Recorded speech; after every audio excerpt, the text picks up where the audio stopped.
have allergies. I'm probably not the only one, so forgive the way my voice sounds. My name is Heather Brown, and I have the privilege of, I guess, emceeing this situation, but it's very much a collective effort. I'm going to let each of these artists introduce themselves. This is the launch of Match Factory Editions, which is something that Snezana Zabic, the person who is to the left, and R.D. Morgan, they're friends who met at University of North Carolina, Wilmington grad school MFA program. This is what, 2004, 3? Yeah, I graduated in 05. Yeah. We met in a class that we took. It was either 2004, 2005, and here we are. So keep in touch with people, keep in touch with artists, because you never know what they're going to do. And then through Snezana, I had the pleasure of meeting Dawn Tefft, who the two of them met at the University of Illinois, Chicago, right? Mm-hmm. Yeah. And then Paul Martínez Pompa, amazing poet that, I don't remember how I think you met each other through Dubravka, yes?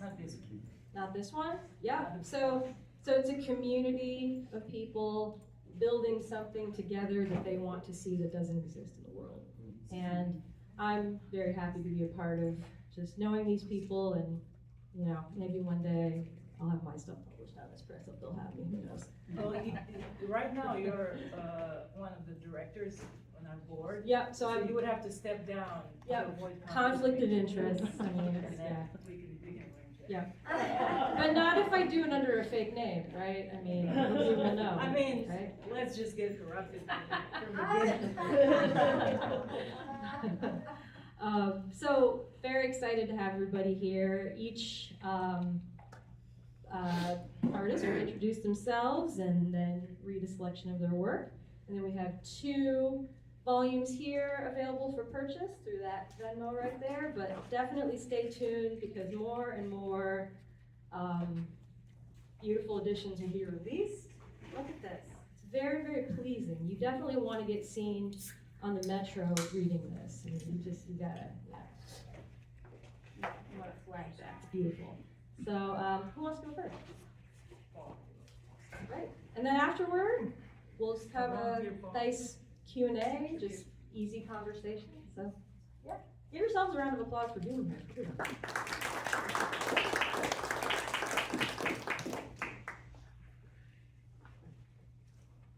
Hello, everyone.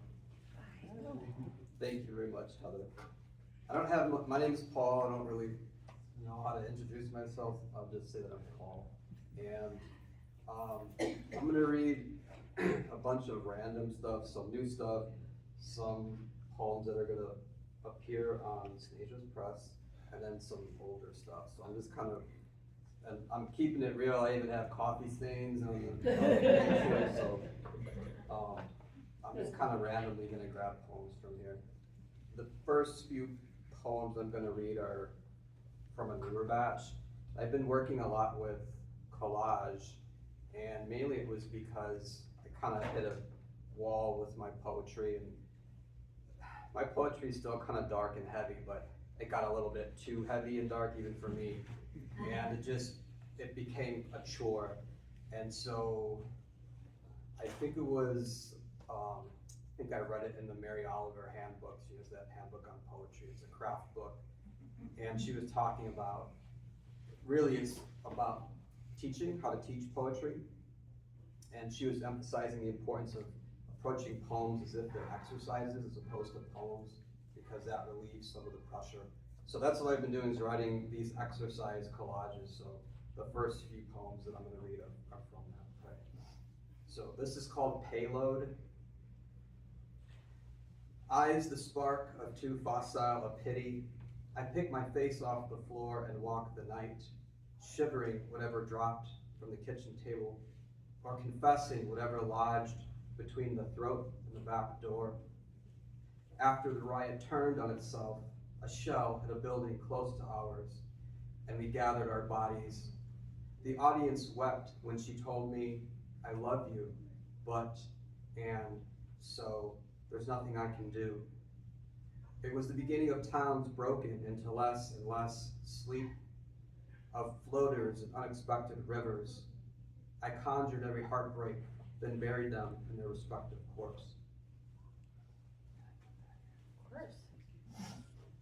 Of course. This is called asymptomatic. And the tent asked of the persons who had arrived under varying assumptions of personhood, how will you feed your children through winter? And I answered with a deaded forest, bearing witness to pretty dresses, their resolve to outlast whatever body they once held, as if sorrow might open the heart as immediately as humiliation. Its flair for military ravines and eager lilies planted beneath the windowsill, one in the chamber, one more in the pocket. The only way to make it out is to stay low as possible in a getaway car.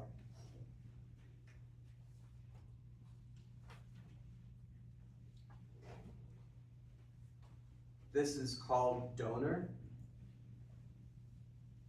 Any day now, a message might arrive in the corpse hoping way. How else do we manage to write things?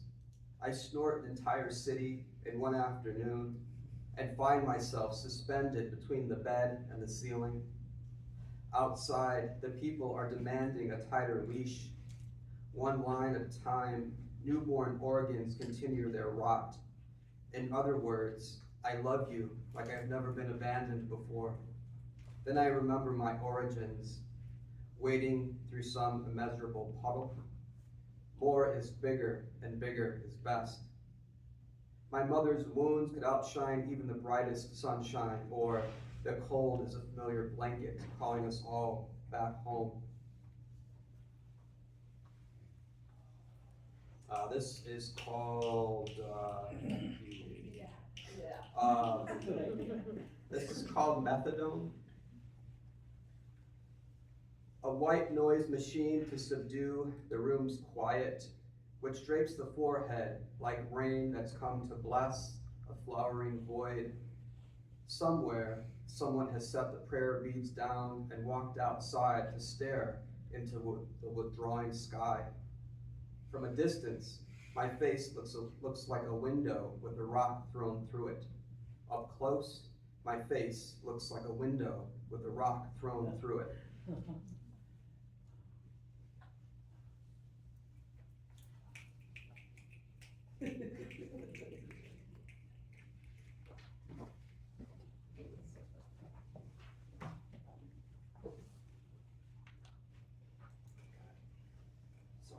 No, I'm good. This one's called Blindfold. They gave of themselves petal by petal until no petals were left, or the smell of so many flowers was reassuring as vermin continued to feast on dead skin cells. I could tell you my dreams are full of bread, but they're not. And how much less would the burden of proof be for emptiness? A folded dress, this drawer wiped clean of its digital tokens. I love you from here, a chronic shadow coupled with a looping hysteria. If only I had a better yard sign, I could change the world. I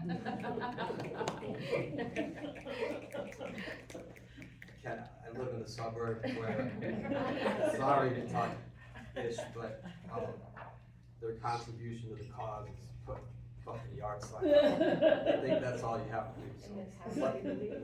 Sorry. If any of you have that, I don't mean any disrespect. I'm a little bit of a smart ass, so do not take me seriously. So these are a few poems that are going to appear soon on Match Factory. So I'm a father, and my daughter is actually 15 now, but when she was, before she was born, not to get too hokey on you, but it was easy for me to conceive of darkness and I guess the evil in the world because I had seen it and experienced it, but before I became a father, I didn't know the abundance of like intense joyful love. And so to try to navigate those two extremes of a world that's really dark and also really beautiful is kind of messing up my head. So that's kind of where this poem came from, among other things. It's called Look. Somewhere close to a river that divides a body of people from another body of people, a gathering of men have left a pile of parts.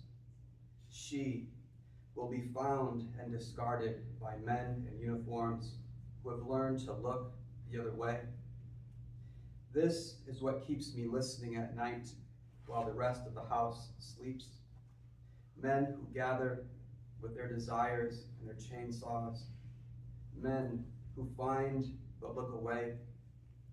And when I look at my daughter, when she doesn't know I'm looking, what blooms like a chorus of fingers from my gut and wraps itself around my throat?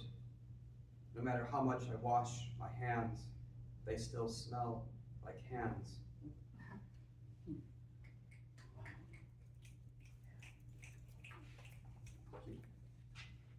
Snap if you like it. So we know, just kidding. Yeah. Respectfully react, however you Yeah, want. we should be boys on television. Sometimes the readings are too stiff. For cues. It's true, it's true. Because one of my hero poets is in the audience, Roberto Harrison. Oh. I'm going to read a poem that I dedicated to him. It's called The Missing Song for Roberto Harrison.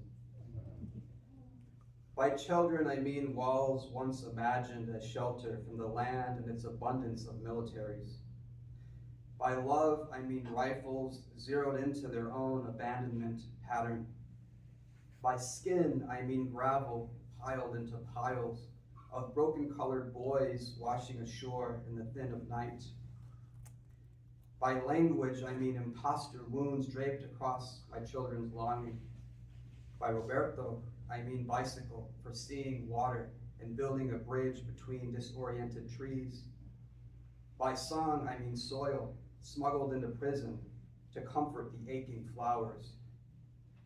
By sobriety, I mean a room of corpses, each one confessing the same empty river. By giving up, I mean giving into your makeshift Jesus, or whatever burning boat carries you from one dark town to the next. Woo! And I'm going to read this one old poem from my first book. It's just a short poem, and I'll end with this poem. It's called Hunger Strike. Again they slept with thunder in their bellies. Thanks, Joe.